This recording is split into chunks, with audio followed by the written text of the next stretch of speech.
नमस्कार, मैं Mohan Dubey. VSRS news में आप सभी का स्वागत है।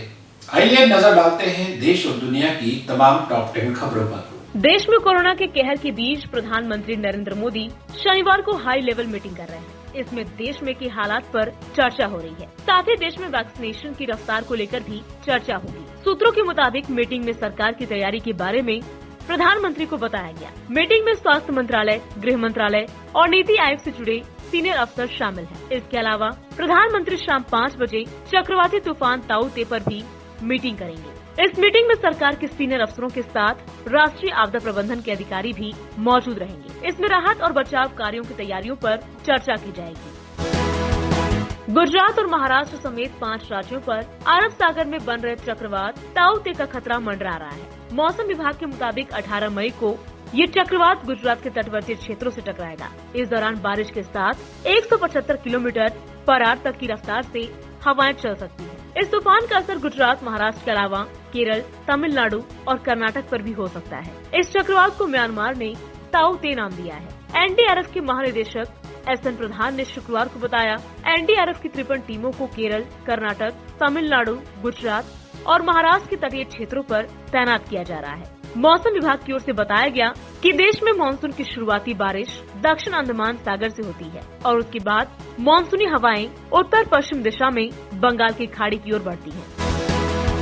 विश्व स्वास्थ्य संगठन के प्रमुख टेड्रोस अधनोम घेब्रेयेसस ने शुक्रवार को कहा कि भारत की कोविड-19 स्थिति चिंतित कर रही है। जहां कई राज्यों में संक्रमण के चिंतित करने वाली संख्या में मामले आ रहे हैं, अस्पतालों में लोग भर्ती हो रहे हैं और मौतें हो रही हैं। उन्होंने चेतावनी देते हुए कहा कि महामारी का दूसरा साल दुनिया के लिए पहले साल के मुकाबले अधिक घातक होगा। घेब्रेयेसस ने कहा कि WHO कोविड-19 के बढ़ते मामलों से निपटने में भारत की मदद कर रहा है और हजारों की संख्या में ऑक्सीजन, संद्रक, अस्थायी एवं चल अस्पतालों के लिए टेंट, मास्क और अन्य चिकित्सा सामग्री की आपूर्ति कर रहा है। विश्व निकाय के महानिदेशक ने दैनिक मीडिया संवाद में कहा, भारत की स्थिति चिंताजनक बनी हुई है। कई राज्यों में चिंतित करने के स्तर तक मामले, अस्पतालों में भर्ती होने वालों की संख्या और मौतें बढ़ रही हैं। उन्होंने कहा, हम सभी साझेदारों को धन्यवाद देते हैं जो भारत की मदद कर रहे हैं। इजराइल और फिलिस्तीन के बीच अब युद्ध और तेज हो गया है। गाजा में इजराइल और फिलिस्तीन के बीच जारी संघर्ष अभी जारी है। इस बीच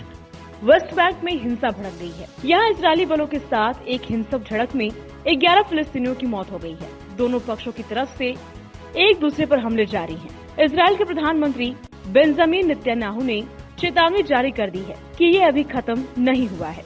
इस संघर्ष में अब तक बच्चों समेत सैकड़ों लोगों की जान जा चुकी है।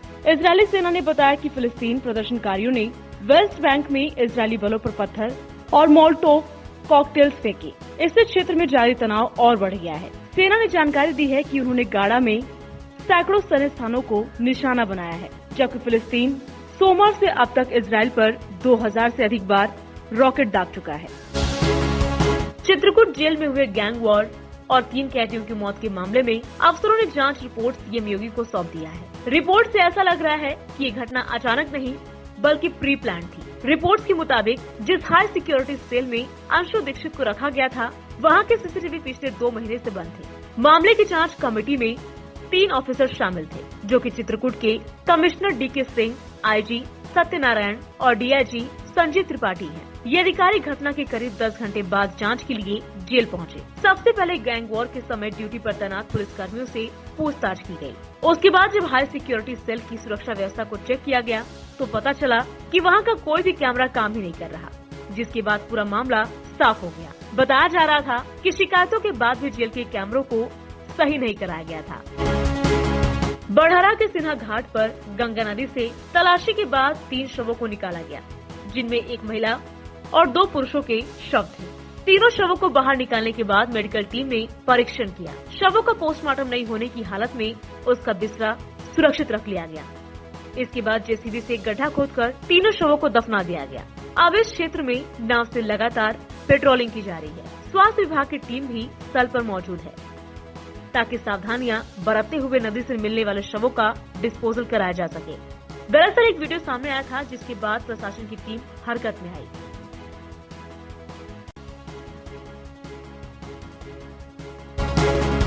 कोरोना महामारी के इस संकट काल में लोग इससे जूझ रहे हैं। लोगों को मरीजों के इलाज और कई अन्य स्वास्थ्य सुविधाओं के साथ रोजी रोटी की भी दिक्कतें आ रही हैं।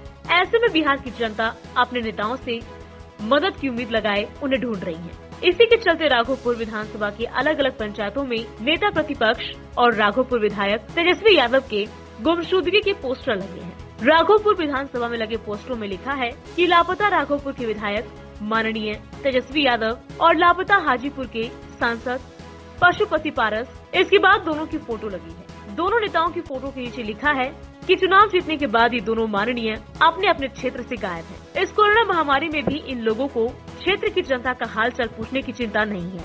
क्षेत्र की जनता इन लोगों को खोज रही है। जिन भाइयों को मिले उन्हें 5100 रूपए का इनाम दिया जाएगा।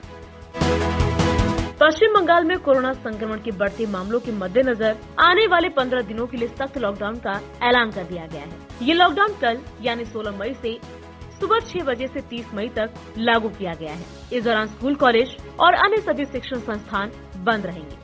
साथ ही मेट्रो और बस सेवाओं को भी पूरी तरह से बंद रखने का ऐलान कर दिया गया है। राज्य के मुख्य सचिव आलापन बंदोपाध्याय ने बताया कि जरूरी सेवाओं के अलावा कुछ भी चालू नहीं रहेगा और इनसे जुड़े लोगों को ही ट्रैवल करने की आजादी रहेगी। शादियों में सिर्फ 50 लोगों के शामिल होने की अनुमति है, जबकि अंतिम संस्कार में अधिकतम 20 लोग शामिल हो सकेंगे। भोपाल के बड़े तालाब में वीआईपी रोड पर से बीकॉम फर्स्ट ईयर की छात्रा ने छलांग लगा दी। पानी में गिरने के बाद लड़की जान बचाने के लिए छटपटाने लगी। ये देख लोगों ने उसका वीडियो बनाते हुए हाथ पैर चलाने के लिए कहा। कुछ देर तक वो हाथ पैर चलाती रही, जिससे वो थक गई और पानी में डूबने लगी। लोगों को लगा कि वो डूब रही है, लेकिन लड़की ने पूरी ताकत से हाथ पैर चलाने शुरू कर दिए। बीच बीच में वो बेहोश जैसी हो जाती, लेकिन फिर सांसें वापस आ जाती। इसी दौरान एक युवक ने पानी में छलांग लगाकर लड़की को किनारे पर ले आया। वह छात्रा का बड़ा भाई निकला। बाद में गोताखोरों की मदद से लड़की को हमीदिया अस्पताल में भर्ती कराया गया। थकने और अधिक पानी शरीर में चले जाने के कारण वह कुछ बताने की स्थिति में नहीं है।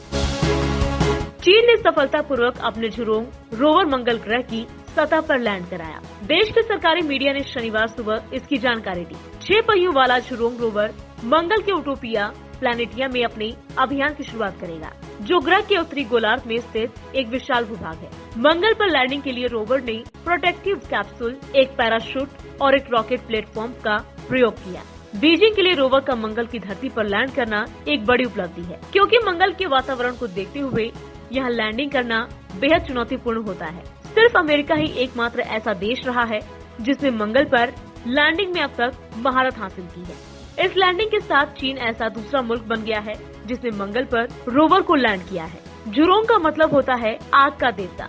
झुरोंग रोवर को Tianwen-1 ऑर्बिटर के जरिए मंगल तक ले जाया गया। ये ऑर्बिटर फरवरी में ग्रह के ऊपर पहुंचा था।